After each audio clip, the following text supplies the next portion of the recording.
নোয়াখালী সদর উপজেলা আন্ডারচর ইউনিয়নে স্বেচ্ছাসেবক দলের আহ্বায়ক কমিটি ঘোষণা করায় বিএনপির কেন্দ্রীয় নির্বাহী কমিটির ভাইস চেয়ারম্যান ও সাবেক সংসদ সদস্য মোহাম্মদ শাহজাহান, নোয়াখালী জেলা স্বেচ্ছাসেবক দলের সভাপতি সাবের আহমেদ ও সাধারণ সম্পাদক মিজানুর রহমান, উপজেলা স্বেচ্ছাসেবক দলের আহ্বায়ক ওমর ফারুক অভি, সদস্য সচিব অ্যাডভোকেট আবুল কালাম আজাদ, সিনিয়র যুগ্ম আহ্বায়ক জহিরুল ইসলাম জহিরকে শুভেচ্ছা ও অভিনন্দন জানিয়ে আনন্দ মিছিল অনুষ্ঠিত হয়েছে।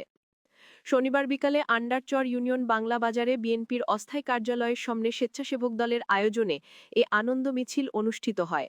পরে দলীয় অস্থায়ী কার্যালয় থেকে আনন্দ মিছিলটি বের হয়ে বাংলা বাজারে প্রধান প্রধান সড়ক প্রদক্ষিণ শেষে একই স্থানে এসে শেষ হয়েছে।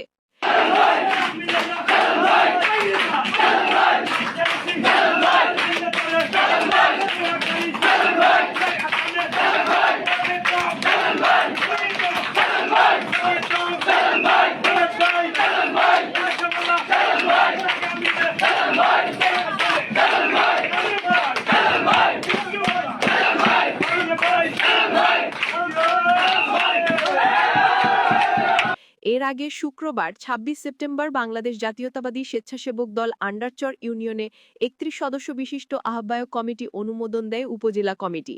এতে বাংলাদেশ জাতীয়তাবাদী স্বেচ্ছাসেবক দল নোয়াখালী সদর উপজেলা আহ্বায়ক ওমর ফারুক অভি, সিনিয়র যুগ্ম আহ্বায়ক জহিরুল ইসলাম জহির, সদস্য সচিব অ্যাডভোকেট আবুল কালাম আজাদ স্বাক্ষরিত এক প্রেস বিজ্ঞপ্তিতে এই কমিটির অনুমোদন দেওয়া হয়।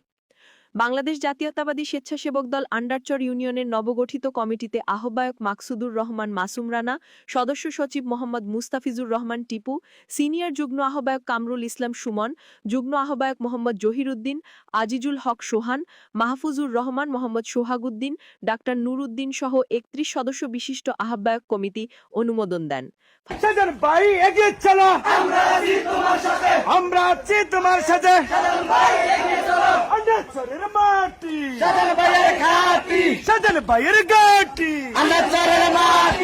ফাতেমা আক্তার খুশি, নোয়াখালী টেলিভিশন।